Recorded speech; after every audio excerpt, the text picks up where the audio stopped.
Ain't about your bread and I can't fuck with ya. I thought you was 100, but you showed me 50. You said you was gonna ride, huh? And the coupe that's parked outside, that bitch looks so expensive. I bet it cut your eye, huh? Hey, bro, we got why K.I. was trying to kill G Herbo for 10 bands. Crazy as hell. And it's rumored that King Von killed K.I. and another person. Like, they was both shooting at her body. I don't know, though, bro. We finna hop into the vid, though, bro. I was one of the most feared shooters in Chirac history, but many don't know that she once almost murked G Herbo. Let's take a closer look at what happened. Jakira Barnes was a teenage girl who earned a reputation for being a feared gang member and respected shooter in the city of Chicago. She was exposed to gun violence at a young age when her father and brother were killed. She later moved to the Jarrell City neighborhood where she started getting cool with the GDs who lived there. One of those GDs was Tuka, who was from the STL EBT set and lived in the area. K.I. and Tuka formed a close relationship, and she would start getting close with other dudes in the neighborhood from Jarrell City and STL EBT. So, when Tuka was killed in January 2011, K.I. was heartbroken. But this only made her turn up and go harder in the streets. Tuka was allegedly killed by the BDs in retaliation for the 2009 murder of a dude named Edric Walker. So, K.I. directed her rage at BD sets like 600 and Wick City, which would later become O-Block. K.I. would later get revenge in August of 2011 after she and FBG Butter caught a BD named Odie Perry lacking while riding his bike. K.I. and Butter were out looking for ops because it was Tuka's birthday. They were near the 400 block of 264th Street when they saw OD ride past on his bike. So, they both started shooting at him. OD would be killed in the shooting, and many have alleged that K.I. was the one who pulled the trigger. OD was a well-respected and high-ranking member of the BDs, and it came as a shock to many that he had been killed by a girl.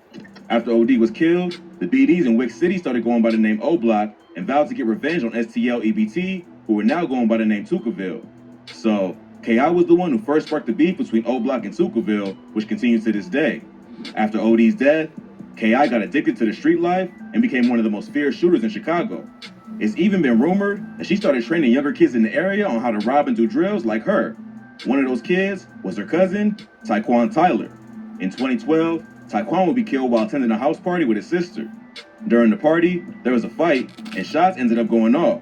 Tyquan was killed by a stray bullet from another member of Jarrell City named Nashawn Flowers, who was later sentenced to 55 years in jail for the murder. K.I. was also there that night and saw Tyquan get killed. After this murder, she changed her name on Twitter to Tyquan Assassin and started really getting reckless in the streets. In her bio, she also wrote hashtag Tyquan Assassin, paid shooter, which let the world know that she was now taking hits for cash. At one point, a user on the website 4chan even hacked K.I.'s Twitter DMs and revealed that she was actually taking cash for hits. One of these messages seemed to suggest that she almost accepted $10,000 to take out G Herbo. The DM exchange shows a man whose face had been edited out holding a stack of money to his ear. K.I. asks him, "When you come in with the paperwork?" He replies, "I'm finna be in the Chi this weekend. We gonna link up. I'm gonna put money on all them."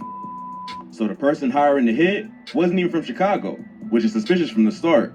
The conversation continues with K.I. saying, "Okay, cool. Hit me up. I don't around, fam. Know you heard about them twins." The dude responds by saying, "Hell yeah, y'all motherfuckers made O-Block, took OD off the map." So clearly, the dude ordering the hit knows about K.I.'s reputation and can tell that she's serious about the hit.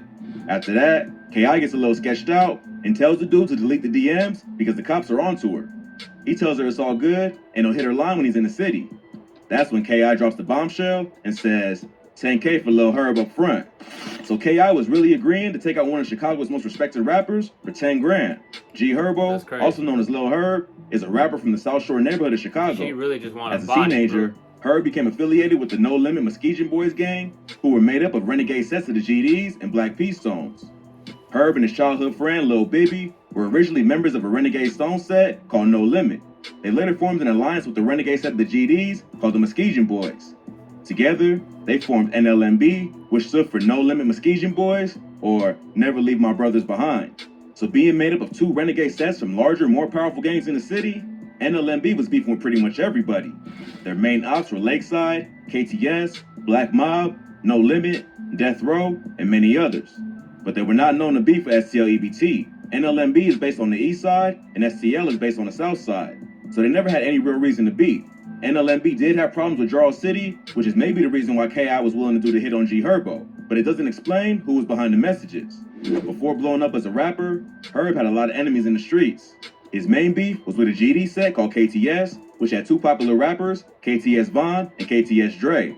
The beef between NLMB and KTS Everybody he's mentioning, I've done made a video the murder of a dude named Lil Pez. Lil Pez was affiliated with members of KTS, and he was allegedly killed by a member of NLMB, so they've been at war ever since. The dude behind the hit may have been affiliated with one of Herb's ops, like KTS. But the fact that he said he was only going to be in the Shy for the weekend makes it seem like he was from out of town. Plus, if he was gang affiliated, he should be able to do the hit himself. G Herbo and Lil Bibby first started to blow up in August 2012 with the track Kill Shit. The conversation between KI and his mystery man likely would have taken place right around the time that Herb was building a buzz in the music industry. So, maybe the person that beefed with Herb for reasons that had nothing to do with the gang and decided to hit up one of Chicago's most famous shooters to handle the problem. Another popular theory is that the guy was just trolling, but KI was dead serious. Or maybe he was serious and just didn't have the 10 grand KI was charging. The hit clearly never took place because G Herbo was still alive. There are also a few other rumors to explain why KI never went through with the hit. Maybe KI got spooked and felt like the guy messaging her was working with the police. At that time, KI was well known by the Chicago PD, and they had been trying to take her down ever since the murder of OD. But she was smart with how she moved, and they were never able to get enough evidence to convict her of any crimes. Maybe her instincts told her that this dude was going to get her caught up in the case and decided not to risk it. Another rumor is that the dude backed out after feeling like it may be a setup. KI was known to rob people, so it wouldn't be surprising if she decided to convince this dude that she was going to do the hit for 10K, only to have the boys from STL waiting to take his cash and run. Or maybe the plan was still in motion when KI was killed. On April 10, 2014, KI was on the way to a friend's house for lunch with FBG Butter and another friend when a shooter in a gray hoodie came up and started letting off shots. KI had recently revealed her location on social media, which turned out to be a big mistake. Chief Keef's cousin Blood Money was recently murdered, and rumors were going around that KI was the shooter. So, when she revealed her location, the BDs decided to get revenge. KI was shot 9 times in the neck, jaw, and chest, and was later pronounced dead at just 17 years old. That's just crazy as fuck. 17, I'm 17. Shorty got shot in the neck 9 times? Oh my lord. Hey, if y'all enjoy it, man, and y'all enjoy it, you appreciate y'all for watching. Love y'all, God bless y'all, and yeah, finna see y'all.